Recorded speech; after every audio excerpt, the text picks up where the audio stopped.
Nah, sebelum kita bahas nih mengenai soal pandemi ya, yang banyak membuat keresahan para pelaku kuliner, gimana sih sebenarnya konsep offline store dari Unbex ini?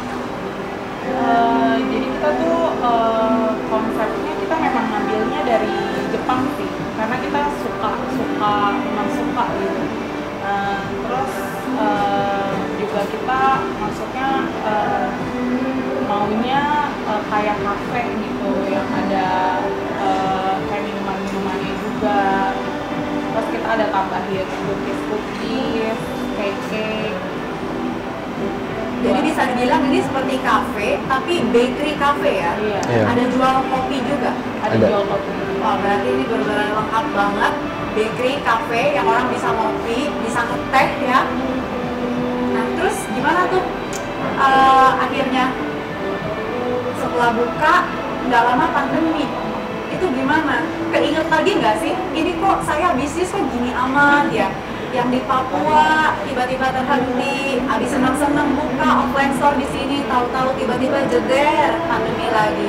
Itu gimana sih cara kalian tetap semangat, tetap jalanin, terus strategi promosinya gimana lagi, cara survive-nya itu seperti apa? Mungkin boleh di-share sama teman-teman girls.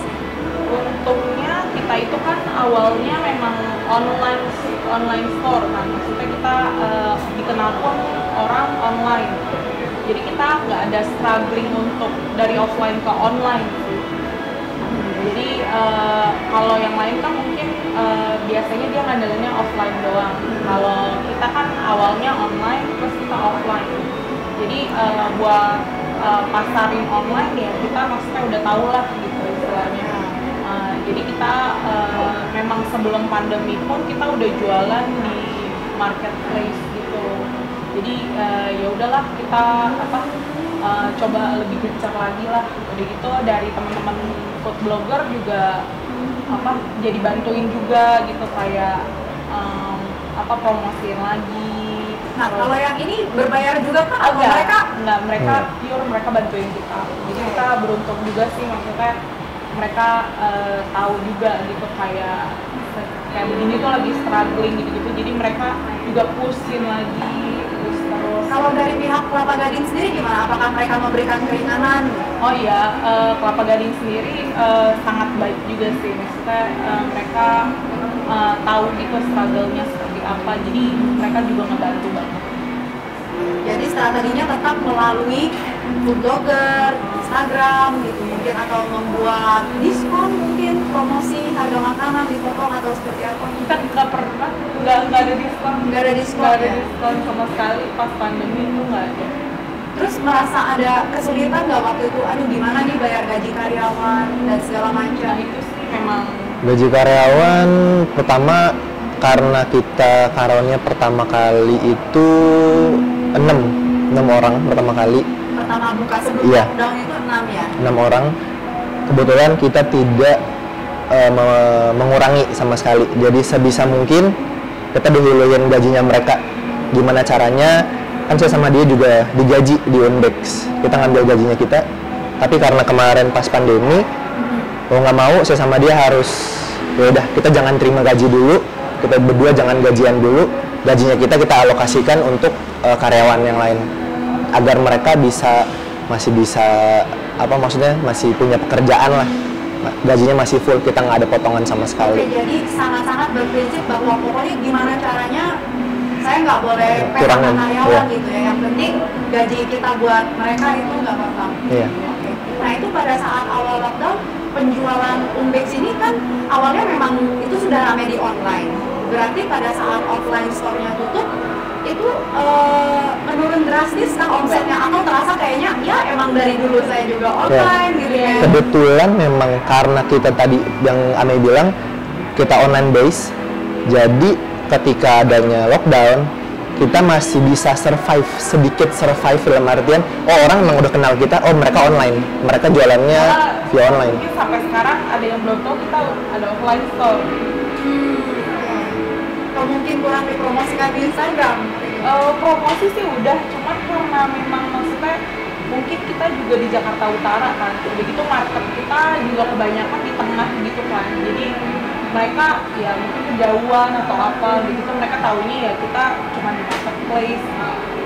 Wah, ini luar biasa banget ya. Udah bisnisnya terguncang kanan kiri, sekarang kayaknya di interview mengenai problem-problem ini ya udah santai aja, kita udah biasa gitu ya. Itu gimana ya, maksudnya rasanya hebat banget kalian berdua ini punya kegigihan. Sempet nangis-nangis gak sih? Enggak sih, kita nggak pernah nangis. Nggak pernah nangis, luar biasa. Oh my god, teman Dels nih patut dicontoh. Karena kan banyak banget ya teman-teman kita yang terpengaruh gara-gara pandemi ya, bisnisnya mereka sampai stres, depresi, nangis-nangis. Kalau Mei dan Julian ini nggak nangis, itu luar biasa, keren sekali. Soalnya kita support dari keluarga, teman aja tuh udah banyak banget membantuin. Luar biasa. Nah, kalau dari konsepnya sendiri, packagingnya ini aku lihat ini lucu-lucu banget. Apakah ini juga terinspirasi dari Jepang yang packaging kaleng plastik ini ya? Oh, jadi kalian berdua tuh pergi ke Jepang, explore. Betul. Jadi tuh kita berdua maksudnya kita berdua tuh ngomong gitu, pokoknya kita kalau kemanapun kita harus bisa cari duit dari situ. Kita jangan cuma jalan-jalan doang gitu. Kita harus bisa apa nih yang bisa dijadiin uang dari perjalanan itu, apa nih yang bisa ditangkap. Jadi harus ada sesuatu yang produktifnya ya. Jadi nggak sia-sia lah itu jalan-jalannya. Jadi kalau saya sama dia misalnya, oke, kita traveling ya, kita misalnya ke Jepang, dari seminggu atau kita misalnya 2 minggu kita di sana, udah diskusi dari Indonesia, oke, kita sebisa mungkin 2 hari kita jalan buat cari inspirasi, event itu ke toko cake, toko kue, coffee shop, kita lihat packagingnya, kita lihat desainnya, yang itu akan kita terapkan ketika kita datang ke Indonesia, kita buka cafe, kita terapin itu ke sini, seperti kayak desain tokonya, dari desain packagingnya, itu kita ngambilnya inspirasinya dari sana semua. Sempat kesulitan nggak sih untuk mencari supplier packaging yang memang benar-benar pas dengan keinginan Mei dan Julian di Jakarta ya? Karena kan ini kan inspirasinya dari Jepang. Iya, sempet, tapi ya kita coba-coba cari lah mana sih yang bisa buat, gimana sih suppliernya yang bahkan mungkin pabriknya yang buat. Oh ada ternyata di sini.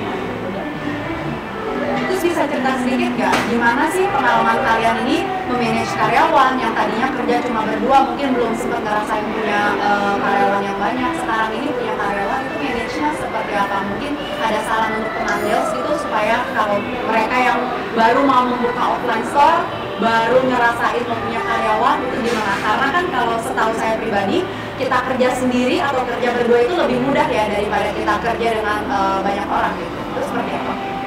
Kita sih prinsipnya kita memperlakukan mereka seperti teman. Supaya kita ngomongin mereka pun seperti teman. Jadi mereka juga nggak canggung gitu sama kita. Tapi ya tetap harus ada lah, maksudnya SOP kita kasih tahu. Udah gitu kalau saya sih nggak perlu base-nya kalian itu dari background-nya kalian harus bisa bikin donat atau apa. Saya bisa ajarin gitu. Dan kebetulan ada, jadi sebelum saya ketemu Julian itu saya pernah sama teman saya kita buka bakery.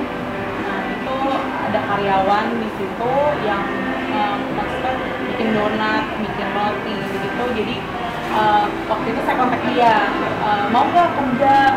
Oh kebetulan dia juga nggak ada kerjaan, ya udah dia mau. Nah terus saya bilang kebetulan dia pasti ada base-nya. Jadi saya ajarin dia itu dari